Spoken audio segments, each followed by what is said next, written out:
students of class 11th. It is my last video lecture related with vector algebra. In this video lecture, I will discuss with you how we find the area of parallelogram if two adjacent sides are given, how we find the area of triangle if two cyclic sides are given, how we find the area of parallelogram if instead of sides diagonals of parallelograms are given, as well as how we calculate relative velocity if objects are moving in different direction, neither parallel to each other nor anti-parallel to each other. So my first topic is, dear students, area of parallelogram.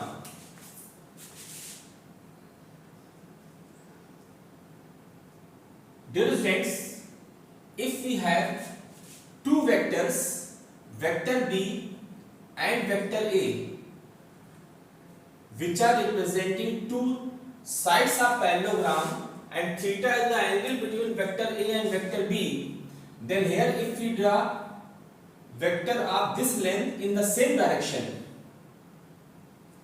it will be also vector B. Similarly, if we draw vector of this length in same direction here, it will be also vector A. As we know, magnitude of vector give its length. So mod of B will be B, and B is the length from here to here. Similarly, mod of A will be A, and A is the length from here to here. If we draw perpendicular from this point on the base, it will become the height of parallelogram, and in this right angle triangle, if we apply sine formula, sine theta will be perpendicular upon hypotenuse, that is this side will be A sine theta. Now as we know,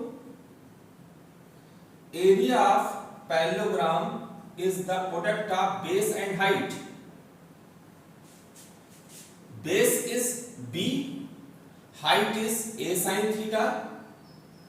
So you will get AB sine theta, and A into B sine theta is the mod of A cross B, because A cross B is A into B into sine theta into n cap, where n gives the unit vector. So as we take its mod, we get only magnitude, that is AB sine theta. So if two vectors A and B are representing two adjacent sides of the parallelogram, then by finding the cross product of them and then taking the mod of it, we will get area of parallelogram. This is how we find the area of parallelogram. Now for area of triangle,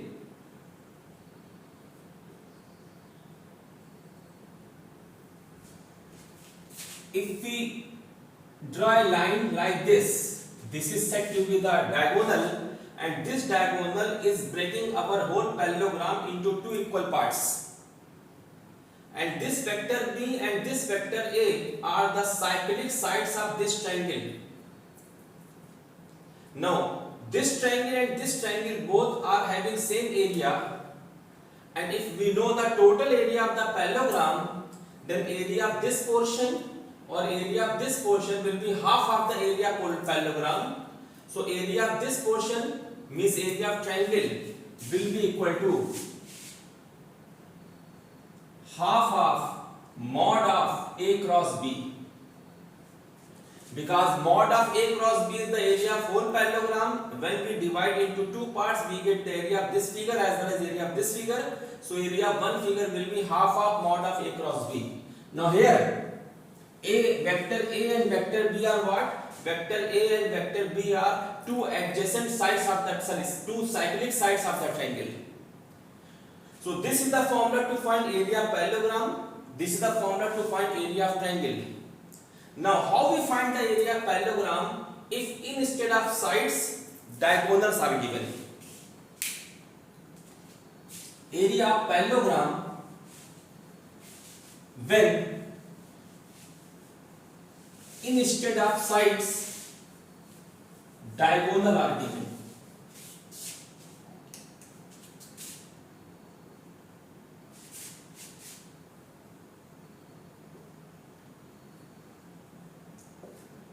Suppose we have a parallelogram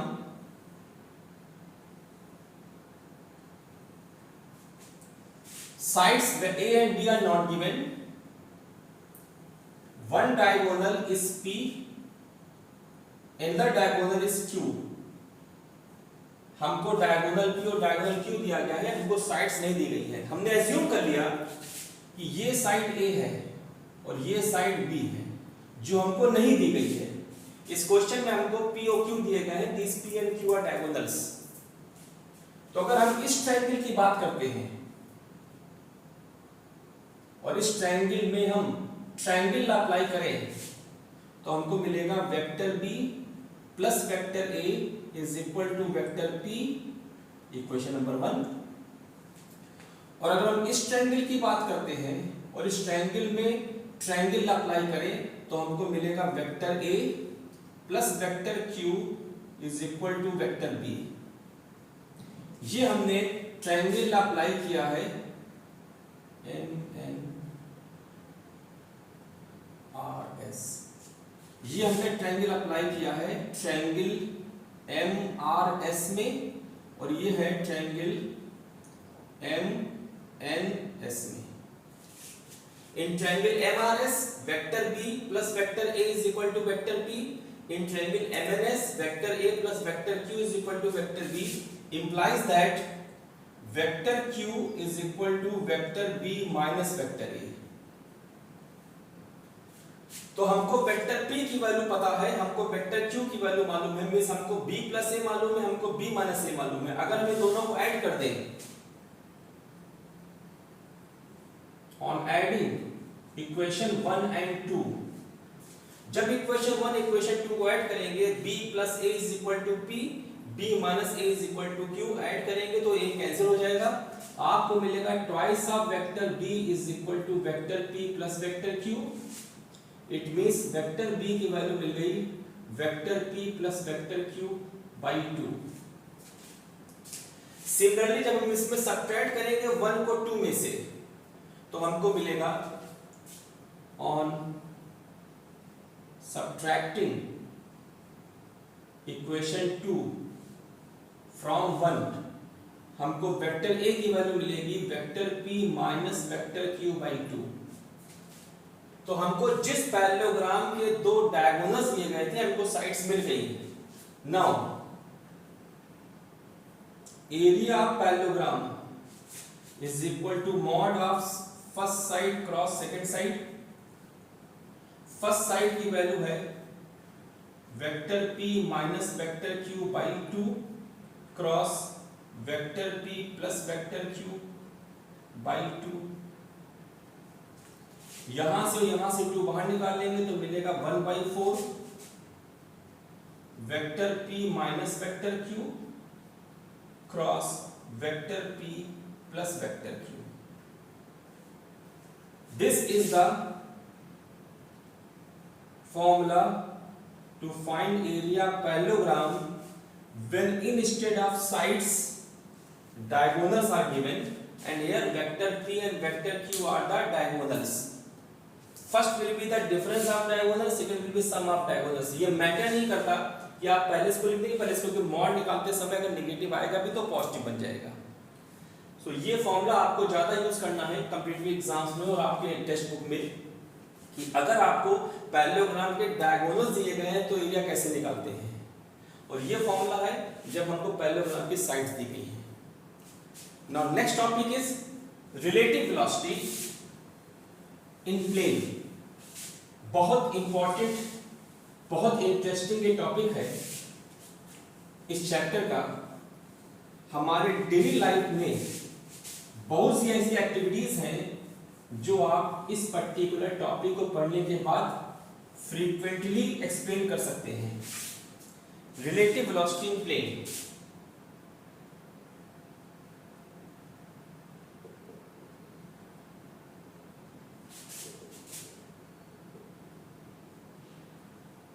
relative velocity term हम तब वहां पे use करते हैं जहां पे किसी system में दो मेंबर्स मूव कर रहे हो।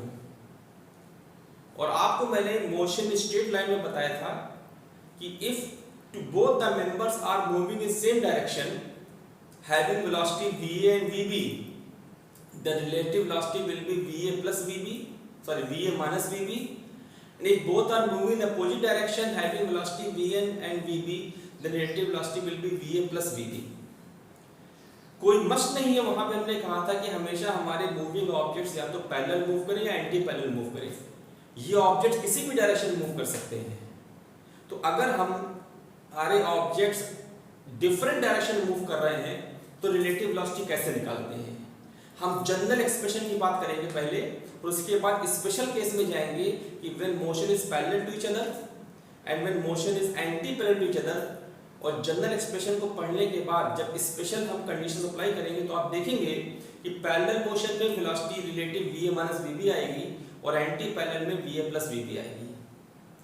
तो सपोज करें one object is having velocity va moving towards right, one is having velocity vb moving in this direction at an angle of theta from first member.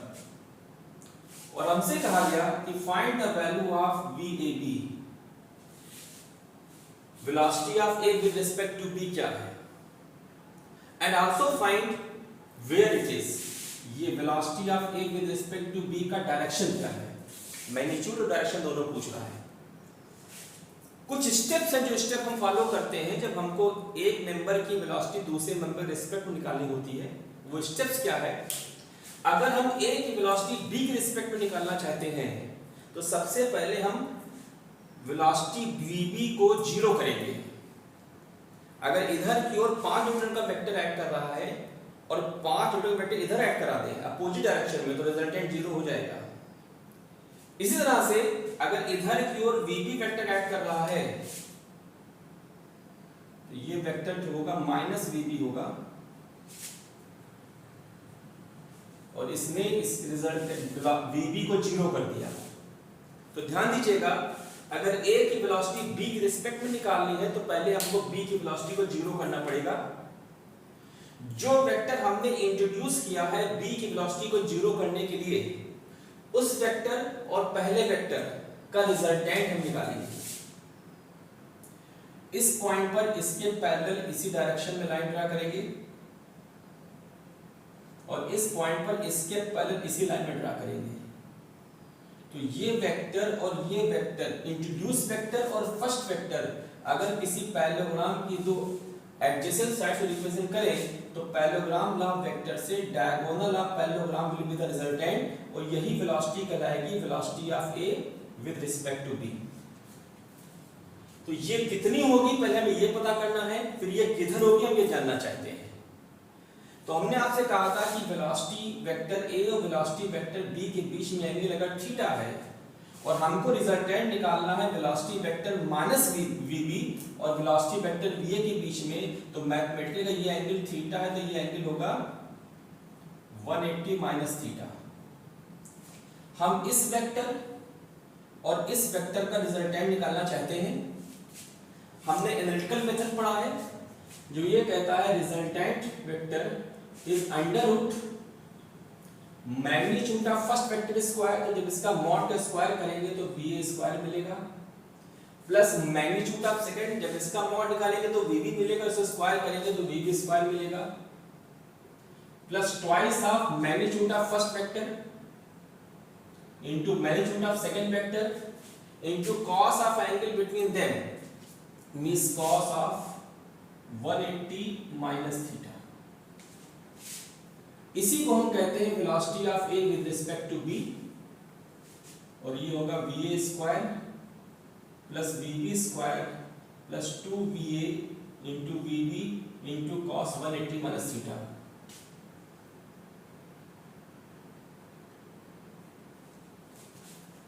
cos 180 minus theta होता है minus cos theta. VA square VB square minus 2VA VB cos theta, because cos 180 minus theta is minus cos theta, and this is the formula to find relative velocity। It doesn't matter in which direction members are moving. बस हमको यहाँ पे पहले member की velocity का magnitude put करना है, दूसरे मेंबर की वेलोसिटी का मैग्नीट्यूड पुट करना है, और दोनों मेंबर्स बिगिनिंग में कितने एंगल पे इसकी वैल्यू पुट करना है। अब हमको ये भी पता करना है कि ये किधर है। Let velocity of A with respect to B पहले मेंबर से अल्फा एंगल पर है। तो हमने एनालिटिकल मेथड पढ़ा था कि अगर रिजल्टेंट फर्स्ट वेक्टर से अल्फा एंगल बना रहा है then tan alpha is equal to magnitude of second vector into sin alpha divided by magnitude of first vector into magnitude of second vector into cos alpha. इस फॉर्मूले में अगर हम magnitude of velocity of first vector, magnitude of velocity of second vector और उनके बीच और उसके बीच sorry theta है और उनके बीच में एंगल क्या था वो पुट कर दे तो हमको ये पता चल जाएगा कि रिजल्टेंट किधर होगा। अभी आपको और आसान लगेगा, ये तो पहली बार आप देख सकते हो, कुछ कंफ्यूज हो। ये दोनों आपको याद रखना होगा कि दो वेक्टर्स, दो बॉडीज एक दूसरे से किसी भी डायरेक्शन में चले, relative velocity of body A with respect to B कैसे निकालेंगे और relative velocity of body A with respect to B पहले मेंबर से कितने एंगल पर होगा ये कैसे निकालेंगे। VB sine theta upon VA plus VB cos theta. Suppose कीजिए कि आपको दो मेंबर्स दिए गए, एक मेंबर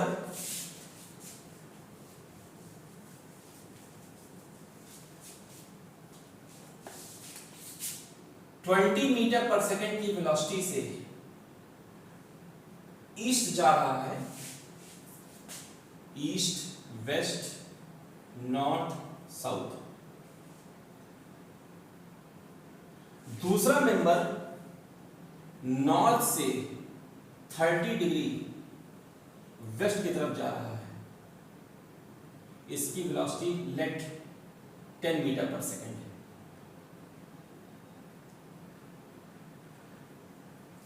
हमसे कहा गया कि velocity of A with respect to B कितनी है और किधर है। तो अगर हमको velocity of A with respect to B निकालनी है तो पहले हमको बी की वेलोसिटी 0 करनी पड़ेगी, मींस इतना ही बड़ा वेक्टर इधर ड्रा करना होगा। ये वेक्टर माइनस वी बी होगा अगर ये वेक्टर वी बी है तो। नाउ ये एंगल 30 डिग्री है, ये 90 डिग्री है, तो ये होगा 120, तो ये बनेगा 60 डिग्री। अभी हमने से आपसे कहा कि इंट्रोड्यूस वेक्टर और फर्स्ट वेक्टर के बीच में रिजल्टेंट निकालते हैं, तो अब हम इस पॉइंट पर इसके पैरेलल वेक्टर ड्रा करेंगे और इस पॉइंट पर इसके पैरेलल वेक्टर ड्रा करेंगे। ये होगा डायगोनल और यही होगा velocity of A with respect to B. अगर हम इसका मैग्नीट्यूड निकाल लें तो हमको पता चल जाएगा कि ए की वेलोसिटी बी के रिस्पेक्ट में कितनी है, और अगर ये एंगल निकाल लें तो हमें पता चल जाएगा कि ये वेलोसिटी पहले नंबर से कितने एंगल पर है। अभी हमने आपको बताया कि velocity of A with respect to B की वैल्यू होती है under root V square plus V B square minus 2 V A V B cos theta. यहाँ पे वी ए वी बी क्या है, पहले मेंबर और दूसरे मेंबर की वेलोसिटी के मैग्नीट्यूड है, और थीटा दोनों मेंबर्स के बीच में एंगल शुरुआत में जो था वो है। वी ए स्क्वायर की जगह पे 20 स्क्वायर लिखेंगे, वी बी स्क्वायर की जगह पे 10 स्क्वायर लिखेंगे, माइनस 2 20 इंटू 10 इंटू थीटा। पहले मेंबर और दूसरे मेंबर के बीच में angle 90 plus 30 means 120 degree. 400 plus 100 minus 400 cos 120 minus 1/2 cos 120 की value that is under root 500 plus 200 that is under root 700 meter पर सेकेंड। आपको मिल गया velocity of A with respect to B कितनी होगी।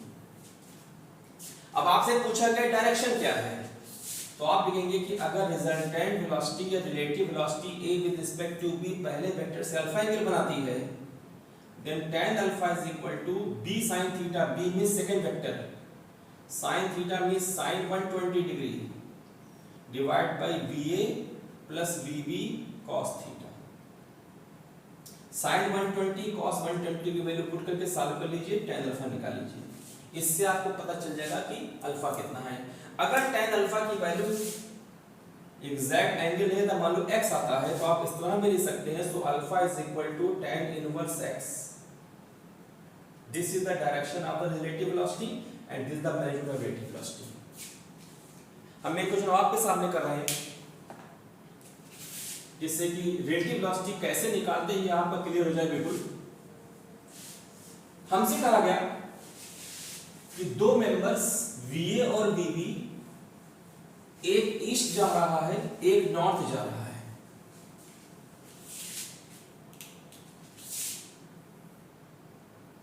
दोनों की वेलोसिटी 20 मीटर पर सेकेंड है।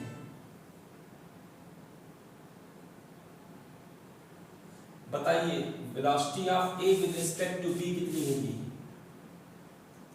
बताइए velocity of B with respect to A कितनी होगी? इसका भी डायरेक्शन बताइए और इसका भी डायरेक्शन बताइए। तो पहले हम velocity of A with respect to B जब निकालेंगे तो वेलोसिटी ऑफ B को जीरो करेंगे, वो हमने जीरो कर दिया। इसके बाद इन दोनों का रिजल्टेंट निकालेंगे, पैरेललोग्राम कंप्लीट करेंगे। इधर की ओर होगा velocity of A with respect to B कितना होगा? Velocity of A with respect to B is equal to under root VA square plus VB square minus 2a VA VB cos theta. VA भी 20 है, VB भी 20 है, 20 into 20 cos theta means इनके बीच में angle कितना था? 90 डिग्री। cos 90 जीरो होता है तो आपको मिलेगा अंडर रूट 800 मीटर पर सेकेंड। ये velocity of A with respect to B की वैल्यू मिल गई। डायरेक्शन पूछ रहा है, let velocity of A with respect to, पहले से अल्फा एंगल बना रही है, इस एंगल में tan अल्फा की वैल्यू होगी second velocity into sin theta divide by first velocity plus second velocity into cos theta, that is 20 by 20, that is 1, so alpha is equal to 45 degree. और आप देख के बता सकते हैं ये एंगल 45 होगा क्योंकि ये राइट एंगल एंगल है। अब हमसे कहा गया कि velocity of B with respect to A बताइए कितनी है और किधर है।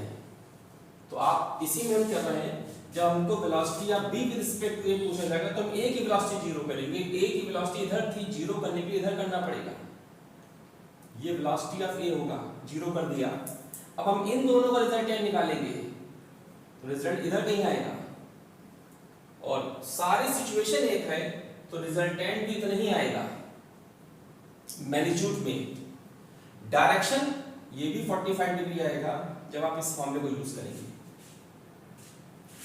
ये भी शो करता है कि A की वेलोसिटी B के रिस्पेक्ट में जितनी होती है, B की वेलोसिटी A के रिस्पेक्ट में भी उतनी ही होती है, अपोजिट साइन के साथ में। अगर velocity of A with respect to B is x, then velocity of B with respect to A will be -x, क्योंकि डायरेक्शन चेंज हो जाता है, मैग्नीट्यूड पर कोई इफेक्ट नहीं पड़ता। इस तरह से हम रिलेटिव वेलोसिटी निकालते हैं जब मेंबर्स अलग अलग डायरेक्शन में चले। अब हम इस पर्टिकुलर फॉर्मूले को जो हमने आपके सामने जनरेट किया है, इसको हम यूज कैसे करें जब मोशन पैरेलल या एंटी पैरेलल मोशन। मैंने आपसे कहा था कि जो रिजल्ट मिलेगा, रिजल्ट फॉर्मूला, उस फॉर्मूले को आप उन केस में भी अप्लाई कर सकते हैं कि जब दोनों एक दूसरे के पैरेलल मूव कर रहे हों या दोनों एक दूसरे के एंटी पैरेलल मूव कर रहे हों। हमने पढ़ा कि resultant velocity of A with respect to B होती है under root VA square plus VB square minus 2VA VB cos theta, जहां पे थीटा A और B के बीच का एंगल है। अगर हमसे जब कहा जाता है कि दो व्हीकल्स हैं एक ही डायरेक्शन में चल रहे हैं, बताइए A की वेलोसिटी B के रिस्पेक्ट में कितनी है। तो हमारी प्रीवियस नॉलेज ये कहती है कि A की वेलोसिटी B के रिस्पेक्ट में VA माइनस VB होनी चाहिए। देखिए यहां से कैसे आएगी, जब दोनों वेलोसिटीज एक ही डायरेक्शन में है तो थीटा कितना है 0 degree. Put theta 0 here, velocity of A with respect to B will be under root VA square plus VB square minus 2 VA VB, that is VA minus VB का whole square का under root, that is VA minus VB। और इसीलिए हम लोग कहते थे previous chapter में कि जब दो बॉडीज एक डायरेक्शन में चलेंगी तो उनकी रिलेटिव वेलोसिटी दोनों का डिफरेंस होगी। अब इसी क्वेश्चन में अगर ये कहा जाए कि एक बॉडी इधर भाग रही है, दूसरी इधर भाग रही है, अब बताइए velocity of A with respect to B क्या है, तो अब दोनों वेलोसिटीज बीच में एंगल 180 डिग्री है, तो इस फॉर्मूले में va square plus vb square minus 2va vb cos 180 degree, cos 180 minus 1 होता है, माइनस माइनस मिलकर प्लस हो जाएगा, va square plus vb square plus 2va vb, that is va plus vb। और ये हम लोग पीछे पढ़ के आए हैं। तो जो हम लोगों ने अभी पढ़ा वो जनरल फॉर्मूले का स्पेशल केस है। तो अब हमको ये फॉर्मूला हमेशा रखना है, जब भी हमको दो बॉडीज की रिलेटिव वेलोसिटी निकालनी पड़ेगी तो velocity of A square plus velocity, ये मैग्नीट्यूड में ध्यान रखिएगा, minus 2va vb two cos theta. यहाँ पे थीटा क्या है, दोनों बॉडीज की वेलोसिटीज के बीच में क्या एंगल था, और खिला है ये पता करने के लिए tan alpha is equal to b sin theta upon a plus b cos theta. ये कहां से आया, ये हमने आपको एनालिटिकल मेथड बताया कि रिजल्टेंट का डायरेक्शन कैसे निकालते हैं। ये दोनों फॉर्मूले अगर हमको याद हैं तो दो बॉडीज किसी भी डायरेक्शन में चले, पैरेलल या एंटी पैरेलल चले, तब तो बहुत आसान है, किसी भी डायरेक्शन में चले उनकी रिलेटिव वेलोसिटी हम आसानी से निकाल सकते हैं। ये दोनों फॉर्मूले हमको याद होने चाहिए। अब रिलेटिव वेलोसिटी के applications of relative velocity.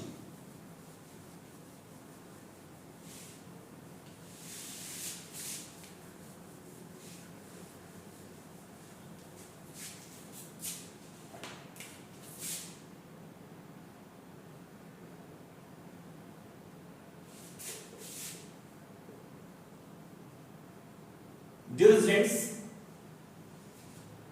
Important applications हैं। Number 1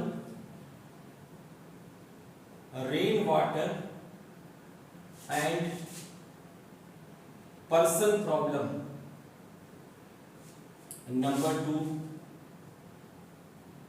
boat and flag problem, number 3 river swimmer problem. बड़ी इंटरेस्टिंग है सारी प्रॉब्लम्स, रियल लाइफ में हम लोग यूज करते हैं बहुत ज्यादा इन सारी प्रॉब्लम्स को, और फील भी करते हैं।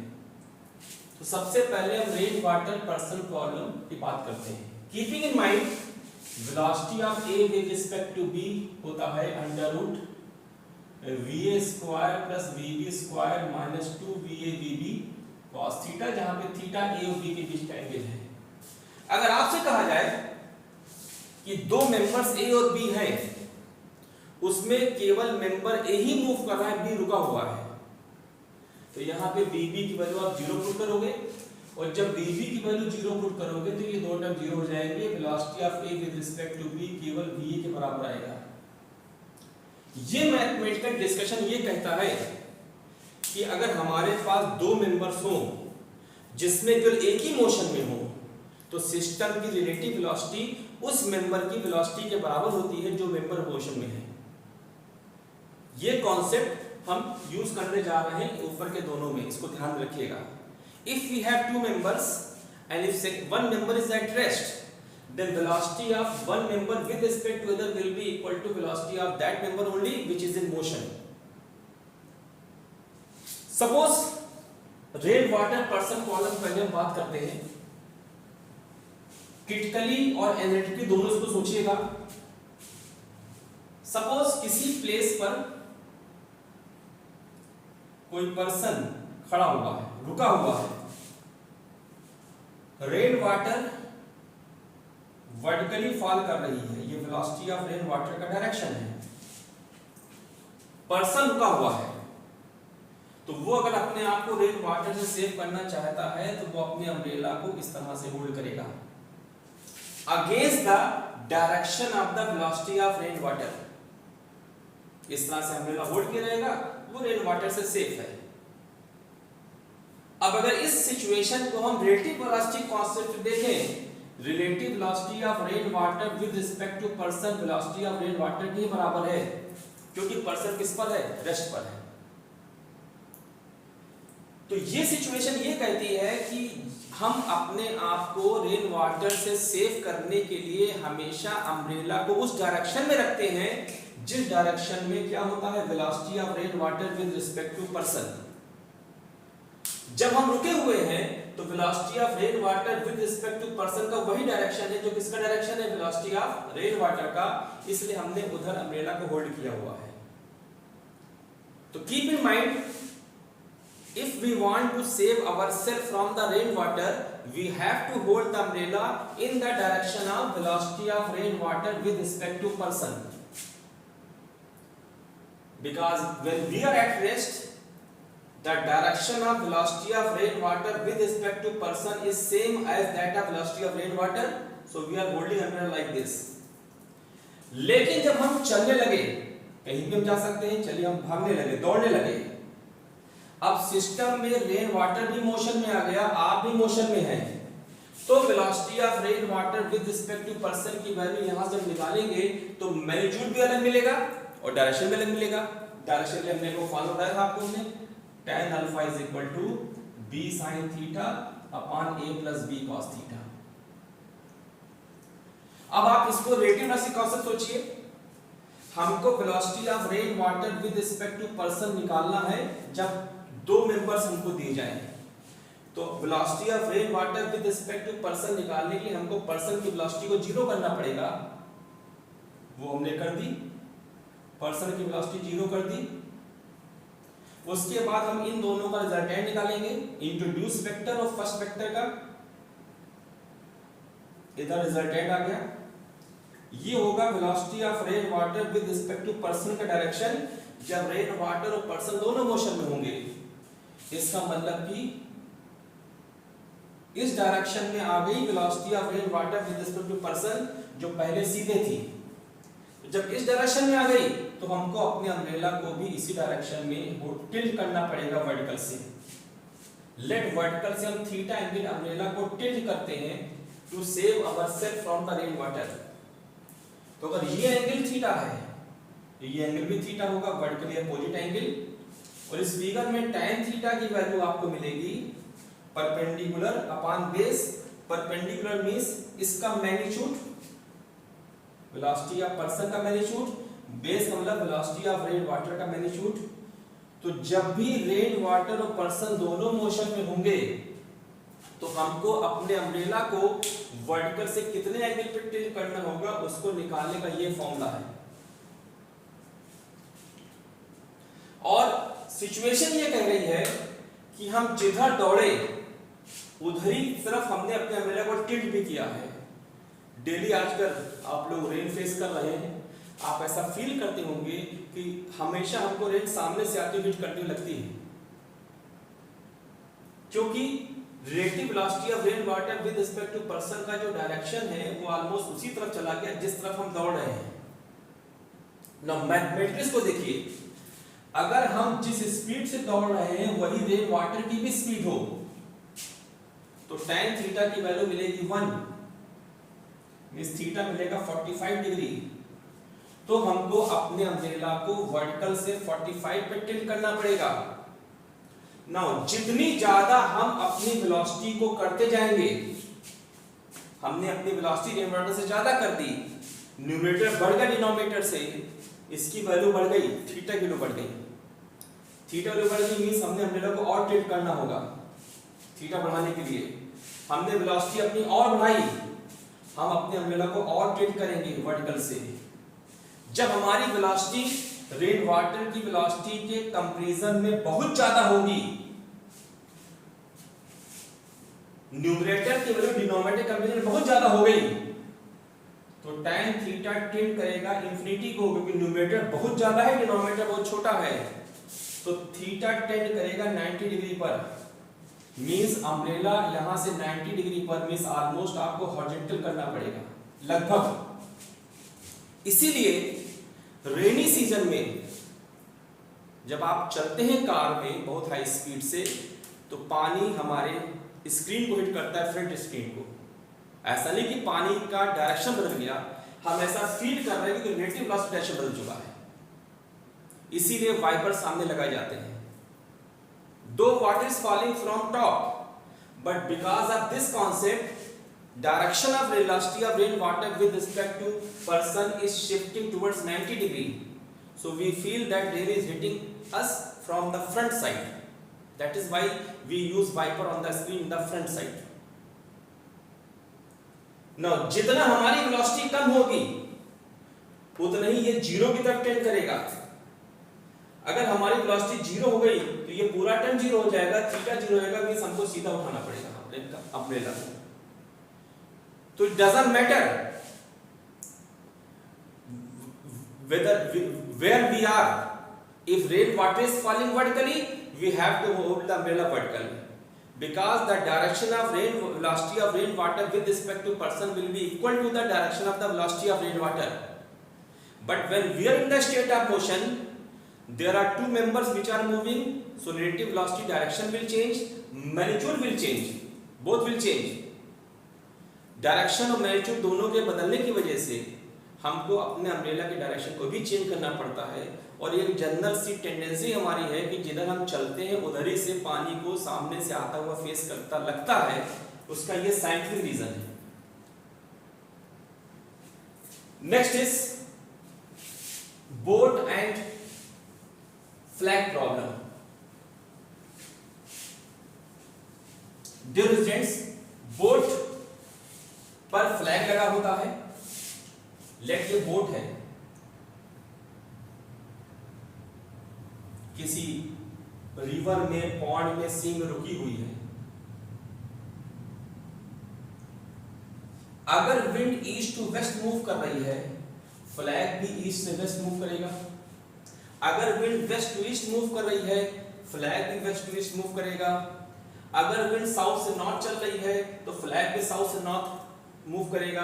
अगर विंड नॉर्थ से साउथ चल रही है तो फ्लैग भी नॉर्थ से साउथ की तरफ जो है मूव करेगा। तो लेट इस डायरेक्शन में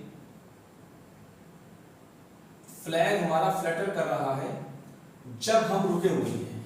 हम रुके हुए हैं मींस पर्सन रुका हुआ है, विंड मोशन में है, तो velocity of wind with respect to person will be equal to velocity of wind. Using that formula, person की वेलोसिटी जीरो कर दी तो वेलोसिटी ऑफ विंड की बराबर इसकी वैल्यू मिलेगी। इसका मतलब कि जब विंड केवल ब्लो कर रही होती है, हम रुके होते हैं, तो हमारे फ्लैग के फ्लैटरिंग का वही डायरेक्शन होता है जिस डायरेक्शन में विंड ब्लो कर रही है। और विंड हमने किधर ब्लो करती सपोज की थी, नॉर्थ डायरेक्शन में। नाउ अगर हम भी चलने लगे, लेट हम ईस्ट भागने लगे, हम कहीं भी जा सकते हैं, नॉर्थ ईस्ट, साउथ ईस्ट, कहीं भाग सकते हैं। चलिए हम इधर भागने लगे, तो वेलोसिटी ऑफ पर्सन का इधर डायरेक्शन हो गया, वेलोसिटी ऑफ विंड का इधर डायरेक्शन हो गया। अब velocity of wind with respect to person निकालने के लिए हमको पर्सन की वेलोसिटी को जीरो करना पड़ेगा। पर्सन से जीरो करने के लिए हमको इतना ही बड़ा वेक्टर इधर लगाना पड़ेगा। अब जब हमने पर्सन की वेलोसिटी जीरो कर दी तो इंट्रोड्यूस वेक्टर और फर्स्ट वेक्टर का जब हम रिजल्टेंट निकालेंगे तो इधर कहीं आएगा। ये होगा velocity of wind with respect to person का direction. Let velocity of wind with respect to person north से थीटा एंगल पर है, तो tan थीटा की वैल्यू मिलेगी perpendicular means magnitude of velocity of wind divide by base means sorry magnitude of velocity of ये wind था और ये वेलोसिटी ऑफ पर्सन था sorry, divide by base means magnitude of velocity of wind. इससे हमें पता चलेगा कि हमारा फ्लैग किधर फ्लैटर करेगा। अगर मान लीजिए हम ये मान के चलते हैं कि जिस वेलोसिटी से पर्सन चल रहा है उसी वेलोसिटी से विंड फ्लो कर रही है, तो थीटा की वैल्यू मिलेगी 45 डिग्री। तो जो फ्लैग पहले अलोंग नॉर्थ फ्लैटर कर रहा था वो नॉर्थ से वेस्ट की तरफ 45 डिग्री पर फ्लैटर करने लगेगा। नॉर्थ से वेस्ट की तरफ 45 डिग्री पर फ्लैटर करने लगेगा। अगर बोट भागती है टुवर्ड्स ईस्ट। अगर मान लीजिए बोट टुवर्ड्स ईस्ट नहीं भागती है, बोट टुवर्ड्स वेस्ट भागती है, सिचुएशन ये है विंड मूव कर रही है नॉर्थ डायरेक्शन में, हमारा फ्लैग नॉर्थ डायरेक्शन में फ्लैटर कर रहा है, बोट टुवर्ड्स वेस्ट भागने लगी, तो अब हमको velocity of wind with respect to boat निकालना है या विद रिस्पेक्ट टू पर्सन निकालना है। तो पर्सन की वेलोसिटी को हमने फिर जीरो किया और इन दोनों का रिजल्टेंट इधर आएगा। तो हम ये कहेंगे कि now flag will flutter at an angle of theta from north towards east. यहां पे था flag will flutter at an angle of theta from north towards west. One more example, किसी पर्टिकुलर प्लेस पर विंड नॉर्थ ईस्ट ब्लो कर रही है, wind north east blow कर रही है, तो ऑब्वियस सी बात है फ्लैग भी इधर ही फ्लैटर कर रहा होगा। ये वेलोसिटी ऑफ विंड का डायरेक्शन है। हम भागने लगे नॉर्थ की तरफ, पर्सन भागने लगा नॉर्थ की तरफ, ये वेलोसिटी ऑफ पर्सन है। अब velocity of wind with respect to person, velocity of wind with respect to person direction निकालने के लिए हमको पर्सन वेलोसिटी को जीरो करना पड़ेगा और इसका रिजल्टेंट निकालना पड़ेगा। अब ये रिजल्टेंट ईस्ट और साउथ के बीच में आता है कि ईस्ट और नॉर्थ के बीच में आता है, ये डिपेंड करता है कि वेलोसिटी ऑफ विंड और वेलोसिटी ऑफ पर्सन कितना दिया गया है। अगर वेलोसिटी ऑफ विंड ज्यादा है, वेलोसिटी ऑफ पर्सन कम है, तो ये वेक्टर यहीं कहीं खत्म, मींस इस रीजन में कहीं आएगा डायरेक्शन। और अगर वेलोसिटी ऑफ विंड छोटा है, वेलोसिटी ऑफ पर्सन ज्यादा है, तो जब पैरेललोग्राम कंप्लीट करेंगे तो ईस्ट और नॉर्थ के बीच में कहीं आएगा। वो डिपेंड करता है इनके मैग्नीट्यूड कितने हैं। तो ये हम ऐसे नहीं बता सकते किधर होगा, न्यूमेरिकल करने के बाद पता चलेगा। नाउ अभी हमने एक फॉर्मूला लिखा था कि tan of theta is equal to, अगर आप याद करें tan थीटा की वैल्यू थी velocity of person divide by velocity of wind.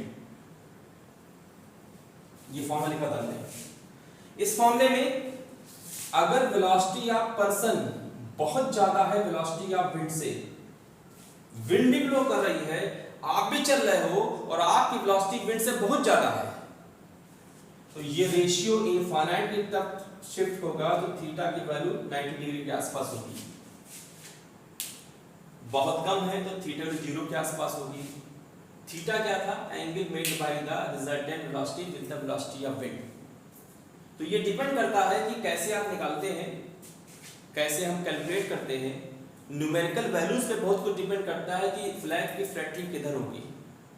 तो बार बार मैं कह रहा हूं कि जो हमने आपके सामने शुरुआत में फॉर्मूले लिखे थे, उस फॉर्मूले पे ज्यादा फोकस कीजिए कि relative velocity of one member with respect to other calculate कैसे करते हैं और रिजल्टेंट निकालने के लिए फॉर्मूला कौन सा यूज करते हैं। Once again I am writing velocity of A with respect to B will be under root va square plus vb square minus 2va vb cos theta and angle made by resultant or relative velocity of first with respect to second will be b sin theta upon a plus b cos theta.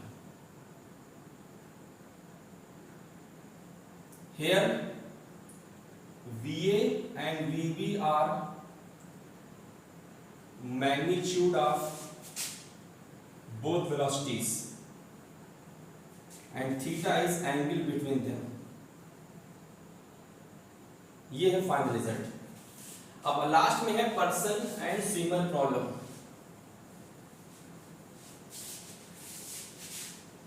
Dear students, हम जब swimming करते हैं, हम एक bank पर हैं, यहां पर हैं, हम अपोजिट बैंक पे जाना चाहते हैं। दो सिचुएशंस हैं। पहली सिचुएशन में हमारा वाटर फ्लो नहीं कर रहा है, तो जब रिवर वाटर फ्लो में नहीं है तो वेलोसिटी ऑफ रिवर हम 0 लेंगे। उस केस में हम ही केवल स्विमर हैं, हम ही मूव कर रहे हैं, तो वेलोसिटी ऑफ स्विमर कुछ वैल्यू होगी। तो वेलोसिटी अगर स्विमर जस्ट अपोजिट बैंक तक जाना चाहता है और रिवर वाटर रेस्ट पर है तो वो इस तरह से स्ट्रेट स्विम करता हुआ सीधे वो अपोजिट बैंक तक चला जाएगा। अगर हम मानते हैं कि रिवर की जो विड्थ है वो d है और vs वेलोसिटी से स्विमर स्विम कर रहा है तो time taken by swimmer to reach up to the opposite bank will be d by vs, time is distance upon velocity. ये तो केस कब है? when river is not in motion। लेकिन अगर रिवर ही मोशन में है तो दो सिचुएशंस आती हैं। हम शॉर्टेस्ट डिस्प्लेसमेंट करना चाहते हैं कि हम शॉर्टेस्ट टाइम में जाना चाहते हैं। जब हम शॉर्टेस्ट डिस्प्लेसमेंट चूज करेंगे टाइम बहुत ज्यादा लगेगा, और जब हम शॉर्टेस्ट टाइम की बात करेंगे कि शॉर्टेस्ट टाइम में पहुंचना चाहते हैं तो डिस्प्लेसमेंट बहुत ज्यादा होगा। वंस अगेन, अगर रिवर मोशन में है तो we have to decide whether we have to swim shortest displacement और we have to take shortest time to reach opposite side. When we will try to move shortest displacement, time will be too much, and when we will try to swim in shortest time, displacement will be too much। just opposite है, जब shortest displacement हमारा होगा तो time बहुत ज्यादा लगेगा, और जब shortest टाइम हम चूज करेंगे तो डिस्प्लेसमेंट बहुत ज्यादा होगा। क्यों ऐसा है? देखिए, रिवर वाटर मोशन में है, VR is the velocity of river। हम यहां खड़े हैं, अगर हम चाहते हैं कि हम जस्ट अपोजिट बैंक तक जाएं, मिस इस तरह पहुंच जाए यहां पे, तो हमारा डिस्प्लेसमेंट सबसे कम होगा। ऐसा करने के लिए अगर हम स्ट्रेट स्विम करते हैं तो वाटर हमको आगे पुश करेगा, हम आगे नहीं चले जाएंगे, तो हम some angle theta up stream normal to the river flow move करेंगे। Some angle theta up stream, इधर डाउन स्ट्रीम है इधर अप स्ट्रीम है, नॉर्म ये कहते हैं, इसे कहते हैं normal to the river flow. Some angle theta up stream move करेंगे।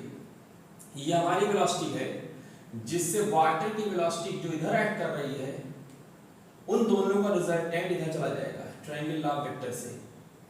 ये रिजल्टेंट वेलोसिटी होगी। आप जस्ट अपोजिट बैंक में पहुंच जाएंगे। इस प्रोसेस में अगर आपसे पूछा जाए टाइम कितना लगा, तो टाइम होगा आपका डिस्प्लेसमेंट डिवाइड बाय इस तरफ आपकी रिजल्टेंट वेलोसिटी, और अगर आप ट्रायंगल लॉ से इसको यूज करते हैं तो रिजल्टेंट वेलोसिटी होगी √vs² माइनस vw² या vr चली गई velocity of river.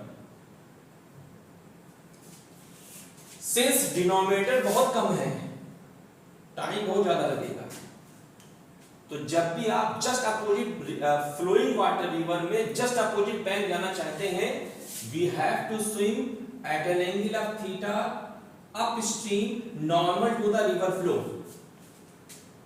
In that case this much time we will take to reach there. Definitely mathematically denominator छोटा हो चुका है तो टाइम बहुत ज्यादा लगेगा, लेकिन हमारा डिस्प्लेसमेंट सबसे कम होगा। कम डिस्प्लेस होते हुए टाइम बहुत ज्यादा लगेगा क्योंकि हमारी रिजल्टेंट वेलोसिटी बहुत कम हो गई। और अगर हम चाहते हैं कि हम कम समय में पहुंचे, तो मैंने आपसे कहा कि जब हम शॉर्टेस्ट टाइम सिलेक्ट करेंगे तो डिस्प्लेसमेंट बहुत ज्यादा होगा। उस केस में when we want to swim in least time, उस केस में हम कोशिश करेंगे कि हम normal to the river flow swim करें। ये स्विमर इधर ही स्विम करे, वाटर आपको आगे पुश करेगा, तो आप जाना चाहते थे बी पर, पहुंच गए सी पर, मींस जब अपोजिट बैंक में नहीं गए, आपका डिस्प्लेसमेंट बहुत ज्यादा हुआ। लेट थीटा एंगल पर आप पहुंचे, थीटा एंगल आपने किया, ना इधर की ओर वेलोसिटी vs, इधर की ओर वेलोसिटी vw या vr कुछ भी लिख लीजिए, ये वेलोसिटी होगी √vr² + vs²। अब आपके सामने दो ट्रायंगल दिखाई पड़ रहे हैं, एक ट्रायंगल वेलोसिटी ट्रायंगल है, एक ट्रायंगल डिस्प्लेसमेंट ट्रायंगल है। ये है डिस्टेंस d, ये डिस्टेंस है x, तो ये डिस्टेंस होगी √d² प्लस x²। अगर हम वेलोसिटी ट्रायंगल की बात करें तो tan थीटा की वैल्यू होगी VR/VS, और डिस्टेंस ट्रायंगल की बात करें तो tan थीटा वैल्यू होगी x/d। अगर हमको ये मालूम हो कि रिवर की वेलोसिटी क्या है, हमको मालूम है कि स्विमर वेलोसिटी क्या है, हमको मालूम है कि हमारे रिवर की विड्थ क्या है, तो हम बहुत आसानी से पता कर सकते हैं कि अपोजिट बैंक से कितने डिस्टेंस आगे हम चले जाएंगे, वहां पहुंचेंगे। अगर हम इस ट्रायंगल में कोसाइन फॉर्मूला यूज करते हैं तो cos थीटा की वैल्यू होगी वेलोसिटी ट्रायंगल में VS/√VR² प्लस VS², और डिस्टेंस ट्रायंगल में cos थीटा की वैल्यू होगी d/√x² प्लस d²।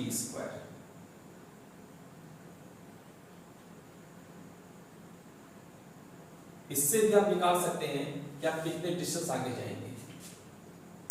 इस केस में टाइम क्या लगेगा, वो टाइम होगा हमारा displacement √d² plus x² upon हमारी velocity √VR² plus VS²।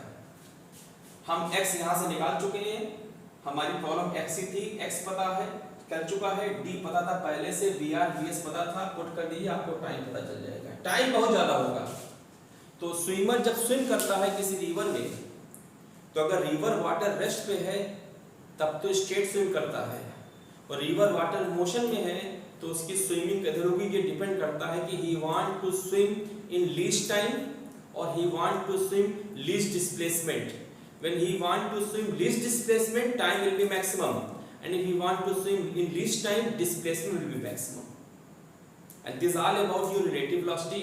Hope आपको समझ में आया होगा। नहीं समझ में आया है, आप वीडियो लेक्चर देखने के बाद हमसे कांटेक्ट करके आप व्हाट्सएप नंबर पे अपने डिस्कशन को कर सकते हैं। Please do like, share and subscribe my video channel. Thank you.